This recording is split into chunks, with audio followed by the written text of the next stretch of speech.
Bonsoir à tous. À la une de ce journal, des avocats du professeur Maurice Kamto réitèrent au juge d'instruction que le tribunal militaire est incompétent pour juger un civil. Ils l'ont fait savoir lors d'une convocation du président du MRC devant le juge d'instruction au tribunal militaire. L'audition a été renvoyée à une date ultérieure pour qu'il produise les textes y afférents. Pendant ce temps, le porte-parole du professeur Maurice Kamto confirme l'arrestation de maître Michel Ndoki. Nous en parlerons dans ce journal. L'Afrique, théâtre de la gouvernance qui est dirigée d'une main de fer depuis plusieurs décennies.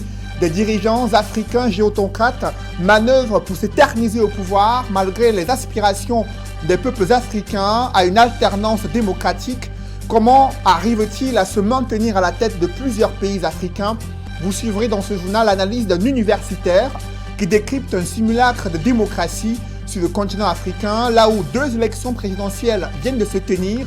Les résultats sont attendus au Sénégal et au Nigeria. Nous ferons le point dans la page internationale du 20h.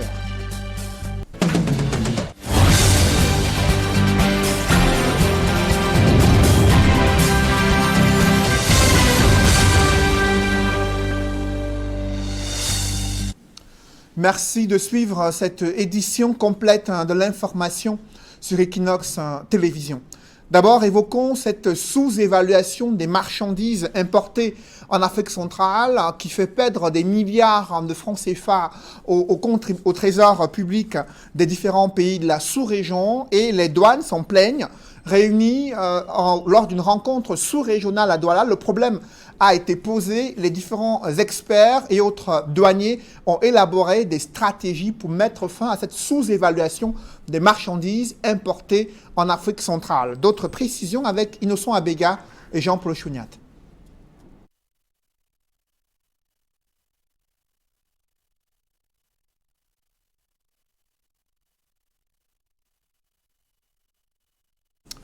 Nous reviendrons donc sur cet élément dans nos prochaines éditions. Évoquons à présent la déforestation qui continue de gagner du terrain au Cameroun.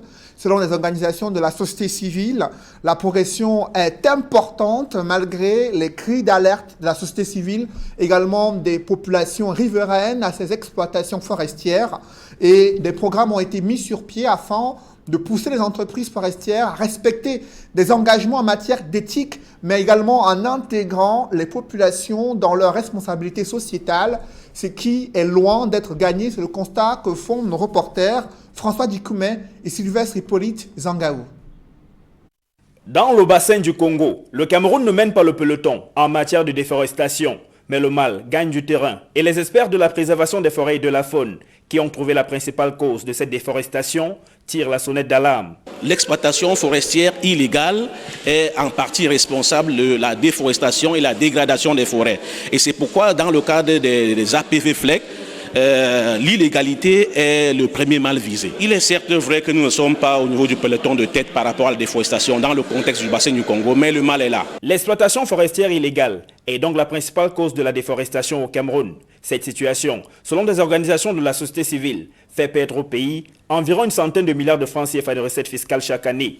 Ces experts de la préservation des forêts et de la faune affirment également que l'absence d'une bonne planification concourt à accentuer la déforestation. Le problème que nos pays, y compris le Cameroun, connaissent dans la sous-région, c'est peut-être le problème de planification. Nous avons ce manque de planification en termes d'utilisation des terres.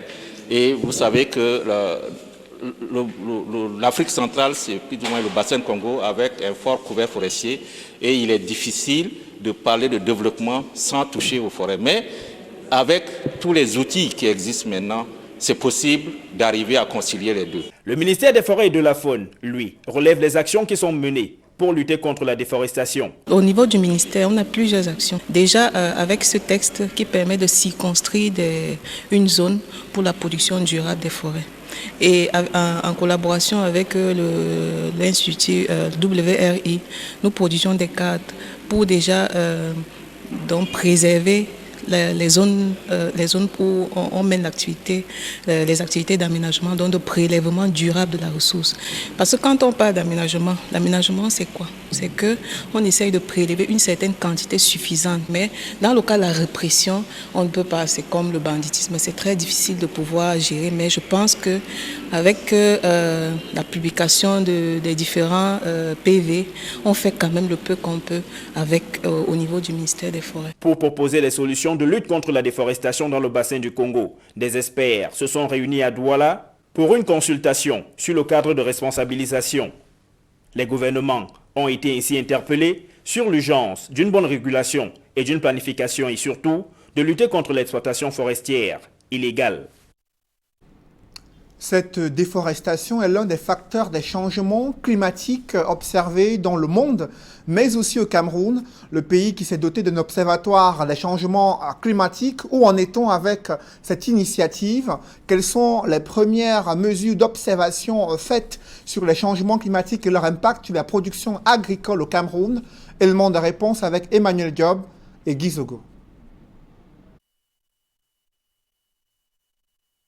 Les dérèglements climatiques dont l'accélération est visible au quotidien, l'Observatoire national sur les changements climatiques, ONAC, se fixe des ambitions plus élevées. D'emblée, les responsables de cette institution soulignent que les changements intervenus dans son organigramme la confortent dans son rôle de premier plan.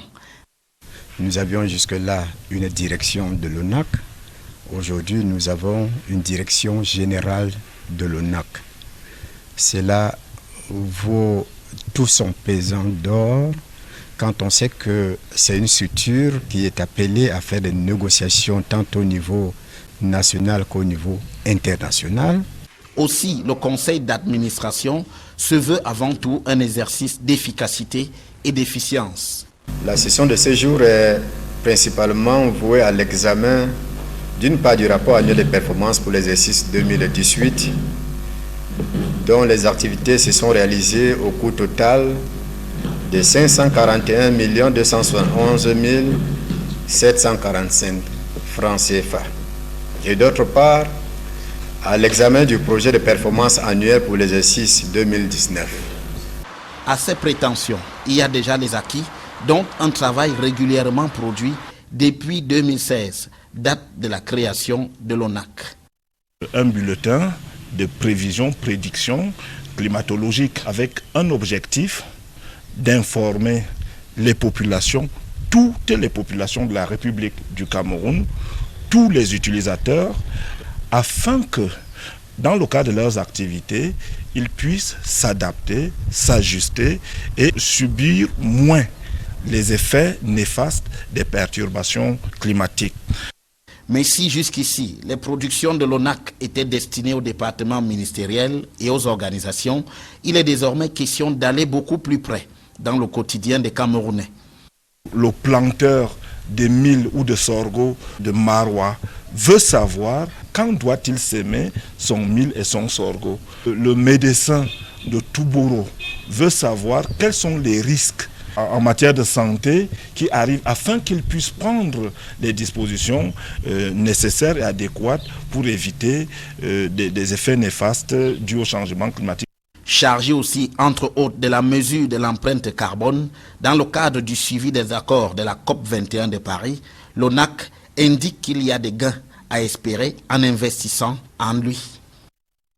Investir dans l'observatoire est un investissement qui va rapporter, parce qu'aujourd'hui, le service à la stabilisation du climat est valorisable dans le cadre du Fonds vert climat, au niveau de la Banque mondiale et dans d'autres guichets.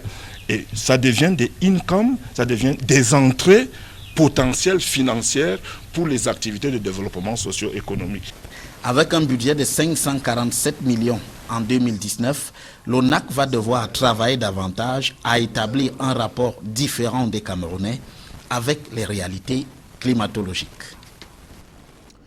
L'impact de la crise anglophone se fait de plus en plus ressenti dans les marchés de la capitale économique du Cameroun, notamment dans les marchés des vivres frais, où des commerçants avouent qu'ils ont des difficultés à accéder à certains produits vivriers. Du coup, la spéculation se fait ressentir dans les marchés et les prix s'envolent au grand désarroi des ménagères. Reportage Faral Bounia et Kediara.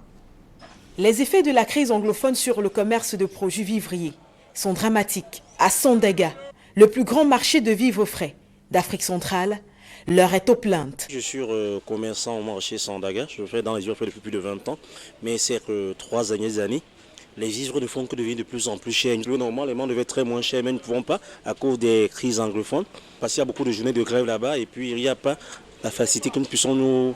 Pas facile pour nous de se ravitailler. Aujourd'hui, il y a la crise qui dérange. Ça fait que le marché devient plus dur. Donc nous ne vendons rien. C'est très fort le marché. En ce moment fort de la récolte des mangues, les commerçants, loin de faire de bonnes affaires, comme par le passé, crient à la pénurie et à l'envolée des prix. La pénurie s'est calée dans les plantations là-bas au sud-ouest. Généralement, les mangues qui nous ravitaillent actuellement, c'est les mangues qui sont dans les zones de Douala. Et au sud-ouest, c'est le Tico qui nous ravitaille avec une petite quantité. Ce qui est dans les régions éloignées du sud-ouest n'arrive pas ici à Douala. Vous voyez aujourd'hui à Boya, sur le terrain, un panier de mangue qui coûte 10 000 francs à Douala, pour 800 francs là-bas. Mais ça n'arrive pas à Douala, on n'arrive pas à acheminer ça à Douala. Parce qu'il n'y a pas les moyens de transport à cause des séparatistes. Les deux régions anglophones étant les principaux pourvoyeurs de fruits de saison, les ghost towns à répétition, ainsi que les échanges entre l'armée et les forces séparatistes, représentent un frein au transport des récoltes jusqu'à la capitale. En zone anglophone, les fruits qui sortent de là, il y a les oranges qui sortent de Nigeria et ça passe par le sud-ouest. Bon, quand on bat la route, ils n'arrivent pas à acheminer ici, ils partent contourner par le nord Cameroun, passer par Beto avant de revenir à Douala vendre. Il y a des ananas qui sortent de là, les pastèques, le plantain, la banane douce, surtout la banane douce qui sort au niveau du mont. La banane qu'à l'époque nous approvisionnons un régime à 1000 francs, aujourd'hui nous l'avons au prix de 3 000 à 3 500 francs. Résultat des courses, la clientèle boude et les entrées quant à elles se font rares. En plus des fruits, de nombreux autres produits de grande consommation sont inaccessibles du fait de la crise anglophone. Les commerçants citent l'igname jaune et sucré, l'igname blanc et sa déclinaison nigériane, communément appelée kalaba, les pommes de terre de couleur rouge, les légumes verts, le pistache et en tête de liste, la tomate. Désormais obligés d'attendre la marchandise sur place, ils regrettent amèrement l'époque des bonnes affaires qui leur permettait de nourrir toute la famille. Pour eux, la crise anglophone n'a que trop duré. Il faut que des solutions soient apportées au plus vite. Je vous le disais en titre, faisant suite à son inculpation devant le tribunal militaire à Yaoundé, le président du MRC, principal challenger de Paul Biya à la dernière élection présidentielle, a été escorté de la prison pour les bureaux du juge d'instruction à Yaoundé, selon son porte-parole. Une dizaine d'avocats, sous la coordination de Maître Swap, a réitéré leurs conclusions de droit et en vertu desquelles le tribunal militaire est en l'état incompétent à juger Maurice Kamto, car la législation camerounaise, harmonisée sur les engagements conventionnels internationaux, ne le permet pas. Après les échanges, le juge a demandé aux avocats les compléments écrits des textes cités dans leurs conclusions, justifiant et fondant l'interdiction aux tribunaux militaires de procéder au jugement de quelque civil que ce soit. Selon le porte-parole du professeur Maurice Kamto, l'audition a été renvoyée à une date dépendant des pièces supplémentaires à produire au juge conformément à sa demande. Et le porte-parole de Maurice Kamto qui confirme ce soir l'arrestation de Maître Michel Ndoki dans des conditions encore obscures. Ce sont les propos du porte-parole de Maurice Kamto dans un communiqué rendu public en ce début de soirée. Parlons à présent de ces dirigeants gérontocrates africains qui manœuvrent chaque jour pour s'éterniser au pouvoir. La fronde sociale observée dans certains pays d'Afrique du Nord est un indicateur du désaccord des populations, elles qui aspirent à l'alternance démocratique, et le célèbre Achille Bembe qui tire la sonnette d'alarme sur les dangers d'une telle gouvernance qui est donc dirigée par une main de fer par ces gérontocrates. Des précisions avec Emmanuel Diop et Guy Zogo. L'Afrique sombre-t-elle sous la coupe des gérontocrates qui y confisquent abusivement le pouvoir? Pour le politologue et historien camerounais Achille Mbembe, il n'y a pas de doute que la réponse est oui. Dans une tribune intitulée « Se soigner de ces vieillards » qu'il vient de rendre public, l'Algérie, le Tchad, le Nigeria, le Congo-Brazzaville, le Cameroun, le Gabon, la Guinée équatoriale et l'Ouganda sont pris en exemple pour illustrer ce que l'intellectuel considère comme une vieillesse en tant que structure de domination, la conjugaison de la gérontocratie et du patriarcat, la vieillesse en tant que grand problème de santé mentale et politique de nos sociétés, à l'heure où la violence du monde ne cesse de s'intensifier. Cette critique en règle sort les chefs d'État africains qui se maintiennent au pouvoir malgré leur grand âge du champ de la sagesse des vieillards dans lequel les rangeait Amadou Hampâté-Bâ, ce qui laisse voir qu'à l'épreuve du pouvoir, le grand âge est loin d'être un avantage. Achille Mbembe se fend donc en félicitations pour le peuple algérien qui entend barrer la voie en 5e mandat d'Abdelaziz Bouteflika. Une manière à peine voilée pour l'intellectuel d'indiquer que la même démarche doit être dupliquée un peu partout sur le continent. Y a-t-il une crise de leadership en milieu jeune au Cameroun?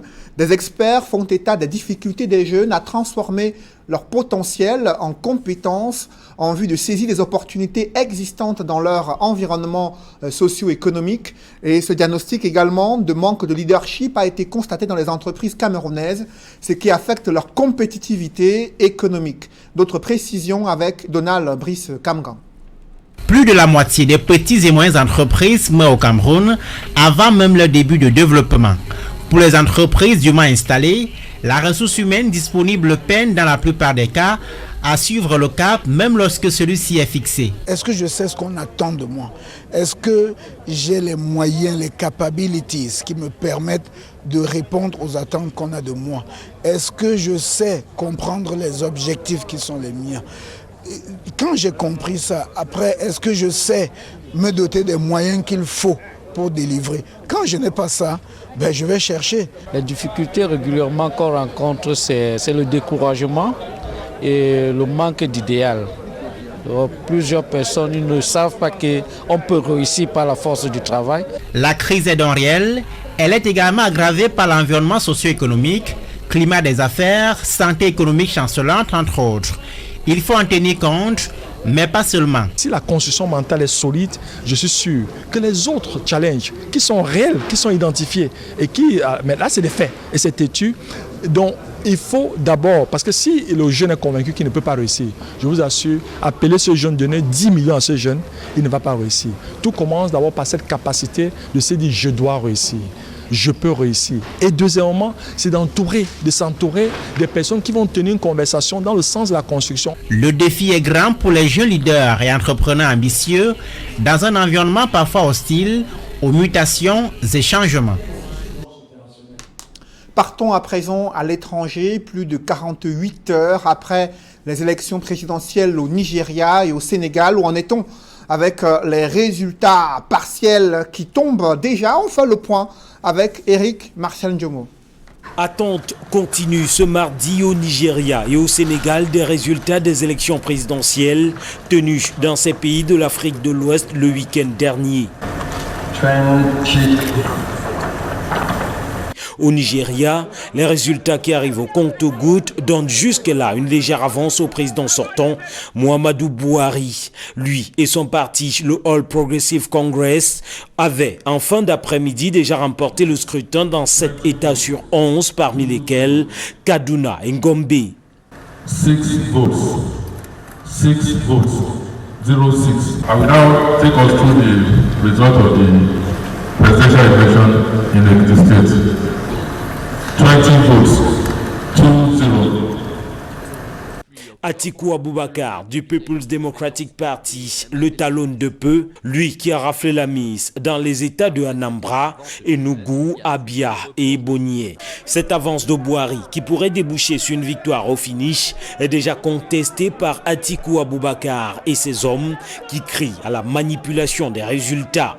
Des déclarations tenues lors d'une conférence de presse et qui sont fortement condamnées par plusieurs organisations internationales dont l'ONU, l'Union africaine et la CEDEAO. Les résultats du sud du pays pourraient clairement départager les deux candidats. La contestation reste aussi de mise au Sénégal. Alors que les résultats officiels sont attendus dans les tout prochains jours, le camp présidentiel continue de clamer sa victoire. L'opposition rejette et conteste systématiquement. L'organe en charge du processus électoral sénégalais a appelé les acteurs à la retenue, condamnant au passage les déclarations hâtives de victoire. La confusion continue donc de régner, alors que le Conseil constitutionnel dispose jusqu'au 1er mars pour rendre son verdict qui décidera de la tenue d'un deuxième tour ou non au Sénégal. C'est un véritable casse-tête pour des automobilistes durant les voyages. Comment réguler des feux de croisement et des feux de route? Un système automatique performant vient d'être mis sur pied. C'est le résultat du génie créateur d'un étudiant inscrit en Master 2 ingénierie électrique.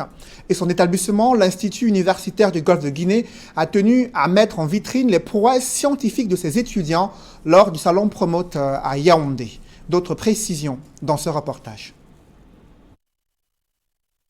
Au cœur du salon Promote à Yaoundé, le stand d'exposition de l'Institut universitaire du Golfe de Guinée affiche fière allure. Les visiteurs accourent, reçus par un personnel qui fournit des informations sur les différents services de la première université privée du Cameroun. Pour cette année, l'Institut universitaire du Golfe de Guinée fait une offre spéciale à ses visiteurs.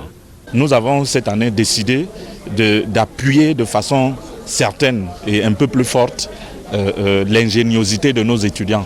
Nous sommes donc là également cette fois-ci pour présenter 3 projets de nos étudiants et notamment un projet qui est en train de retenir l'attention de tout le monde, celui d'un régleur des feux de signalisation dans la nuit. Le régleur automatique du feu de route au croisement est une invention du jeune Patrick Betolom. L'étudiant en Master 2, ingénierie électrique à l'Institut universitaire du Golfe de Guinée constate que le mauvais réglage des phares est à l'origine de nombreux accidents de la circulation. Le constat qu'on fait de nos jours, c'est que la nuit, lorsque 2 véhicules se croisent, les phares ne sont pas réglés au même niveau. La plupart du temps, il y a un chauffeur qui se retrouve ébloui parce que son confrère qui arrive de face n'a pas réglé son feu au niveau du croisement. Et cela entraîne des accidents. Il peut avoir par exemple un trou devant lui parce qu'il a été ébloui, il rentre dedans sans le savoir. Ou alors un piéton a été traversé la route parce que le chauffeur est ébloui, il ne le voit pas, il le renverse. Et c'est un accident. Conçu pour aider les automobilistes à mieux régler leurs phares, le régleur automatique du feu de route au croisement lutte également contre les accidents. Nous avons conçu un système qui permet de réguler automatiquement les phares. Lorsque 2 véhicules sont équipés de ce système, la nuit, lorsque les voitures se croisent, les phares se mettent automatiquement au même niveau.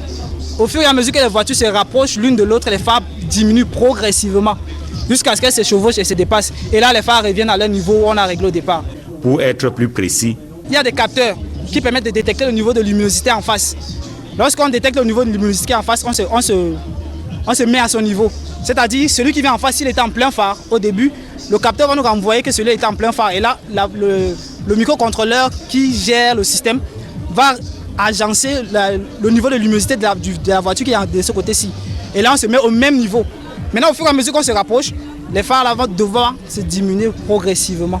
Exposé au stand de l'Institut universitaire du Golfe de Guinée à Promote, le régleur automatique du feu de route au croisement est une solution pour détecter tout véhicule venant en face dans la nuit, puis de réduire de manière automatique le niveau d'éclairage des feux de route au fur et à mesure que les 2 véhicules se rapprochent. C'est un projet futuriste dont la mise en œuvre nécessite de gros moyens. Les visiteurs sont éblouis par ce projet. Les autorités se sont arrêtées plusieurs fois et il ne reste plus qu'à trouver les financements nécessaires et à protéger et continuer à accompagner ces étudiants pour que ce projet devienne une réalité sur nos routes. Le régleur automatique du feu de route au croisement offre la possibilité d'entrer dans un véhicule sans modifier les circuits électriques et électroniques de base du véhicule. La nouvelle trouvaille de l'Institut universitaire du Golfe de Guinée est bâtie autour d'un microcontrôleur inséré dans un circuit imprimé convenablement conçu. L'Institut universitaire de Golfe de Guinée. Formant des cadres compétents depuis 1993. Mesdames, messieurs, c'est la fin de ce journal. Merci de l'avoir suivi. Juste après cette édition de 20h, retrouvez Serge Alain Autou et ses invités Pour le débrief du journal sur le plateau d'Equinox Soir, Serge Alain. Maître Michel Ndoki arrêté dans des conditions encore obscures, dit Olivier Bibou-Nissak. Le porte-parole de Maurice Kamto a confirmé l'arrestation de Maître Michel Ndoki, elle qui était très peu visible depuis le fait qu'elle a été victime d'une balle lors des manifestations du 26 janvier dernier à Douala. Et aujourd'hui, le porte-parole de Maurice Kamto confirme son arrestation dans des circonstances encore obscures. Il précise qu'elle a été déportée, je reprends ces mots, vers une destination inconnue. Il s'est également exprimé sur la situation du professeur Maurice Kamto, président du MRC. Voilà donc, madame, monsieur, c'est donc l'essentiel. Equinox Soir, deuxième partie, le temps du débrief. Bonne soirée à vous, Cédric. Bonne soirée à vous, Serge Alain. Rendez-vous demain 20h. Rendez-vous demain 20h. Madame, monsieur, dans un instant, deuxième partie, Equinox Soir, le débrief, toujours en compagnie de nos 4 invités.